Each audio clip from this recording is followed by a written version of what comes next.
this is big for a lot of reasons. Remind some of our younger listeners about how big this fixture is for the fan bases. Well, when I think of this fixture, I immediately think of sort of, Erik Cantona going from Leeds, Manchester United all those years ago.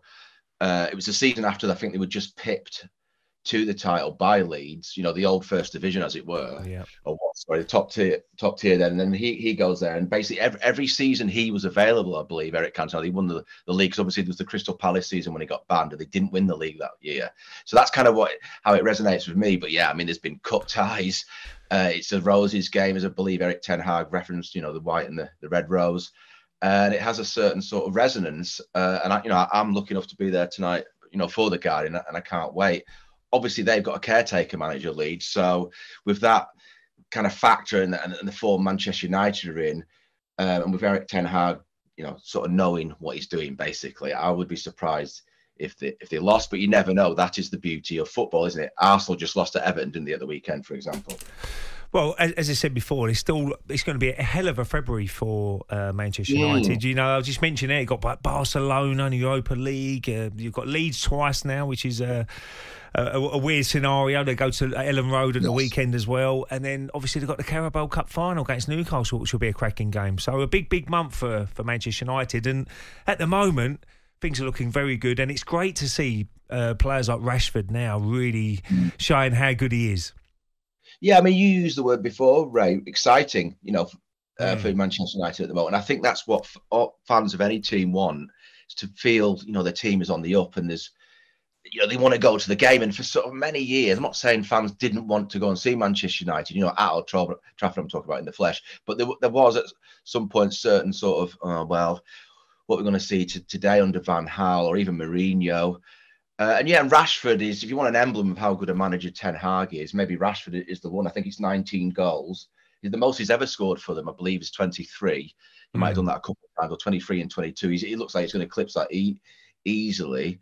And he keeps on coming up with the goods. It's almost become, expected of him, or you're not surprised, let's put it that way, but when he scores, which is sort of, maybe a good way of describing how consistent he is. So, again, I would not be surprised if he scores a couple tonight, but all through the team, you're looking at, Fernandes is back at his best. The amount of work he gets through and chances he creates that are not necessarily converted by teammates. That I don't know if there's a stat for that kicking around from Opta, but Fernandes is a phenomenal footballer. If you're lucky enough to see him, as I do at home most times, you see how good he is, and he's just another example of Varane playing very well, Martinez, Luke Shaw, very good left back, and it all stems from the manager.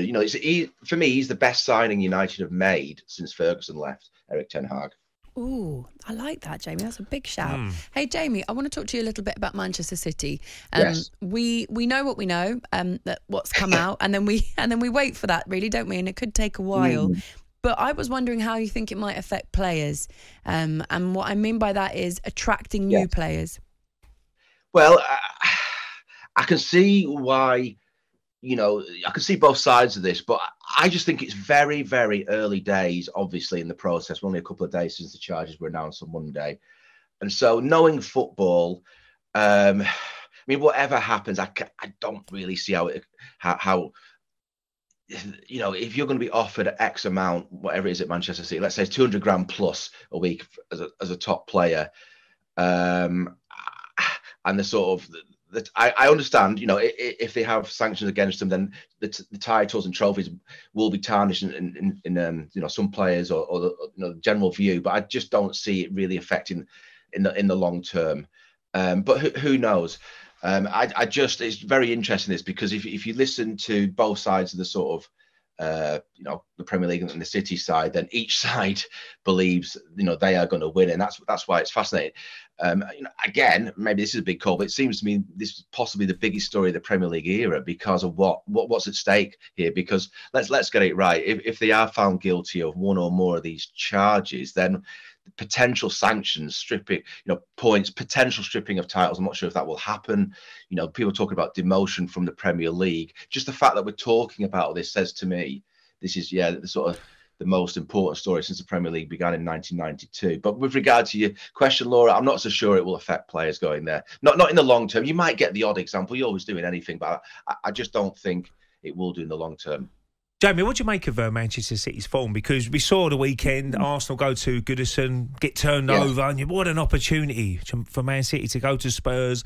Team selection, look, I'm not going to question Pep Guardiola because what he's done and the trophies he's won, but I was a little bit surprised De Bruyne was on the bench and certain situations in the game, bringing Mahrez off when you need a goal, who's been brilliant on that right-hand side, who looked like he could make things happen. So what do you make of it in a moment? Because I thought that they definitely turned Spurs. I was happy that Spurs won in the end as an Arsenal man because, you know, it keeps us 5 points clear. But I was surprised with the performance. Yeah, I agree with everything you just said there, Ray. They're not the force yet this season that they were, say, you know, last year. And he has a habit, or he certainly dropped De Bruyne before at Tottenham. It was a Champions League game in 2018. Where they went there, he dropped him, they lost 1-0, they ended up going out on away goals when they beat Spurs, I think 4-3 at their place. Yeah, I mean, I wasn't that surprised they lost to Spurs because they have been, you know, I've been there when they've sort of dropped points to Everton, lost to Brentford. He's not happy, Guardiola, with the team. The Cancelo one for me, you know, in another window that would possibly be made more of because he's basically his sort of creative fullback, the Philip Lam, if you like, of Manchester City. Now, I know Rico Lewis, the 18-year-old, has emerged, but to let him go says to me that, yeah, there's an issue there, maybe between the player and the manager, but also to do with, freshening up the side. And I suppose if you want to look glass half full, they are still only 5 points behind. But you're right, Ray, that was a missed opportunity. If they win that game, obviously, you know, they're only 2 behind, and you would have thought that would have given, you know, them the extra little incentive if they needed it. You know, his players and the managers to sort of beat Spurs. So, I don't know. I mean, it's an interesting one now because we've now got, 17, 18 games left of this Premier League season for the sort of teams who are chasing it, you know, the title. And I still feel it could go anyway. Arsenal's next game will be very interesting. City's next league game. And, you know, I just feel City, considering they are only 5 points behind and haven't hit the top gear, he has a habit, Guardiola, of finding that in these sort of little, I don't call it crisis, but these little hiccups in the middle of. I think he may well do that again. All right, Jamie. Thank you so much for your time, mate, this morning. Thanks, Jamie. We'll speak to you again very, very soon. That was Jamie Jackson, Manchester football writer for The Guardian. All eyes will be on the Emirates next week. They will. And all eyes tonight, or ears, should I say, will be on Manchester United against Leeds. And it's live and exclusive on talkSPORT. Coverage begins from 7 p.m. And the game isn't on TV, so you can listen on DAB 10.89, the talkSPORT app, or you can tell your smart speaker to Can play you get that talkSPORT. on the plane? Oh, if I connect to Wi-Fi, I can. talkSPORT Breakfast with Laura Woods, Monday to Wednesday mornings 6 till 10. On AM, on DAB, via the talkSPORT app and on your smart speaker. talkSPORT.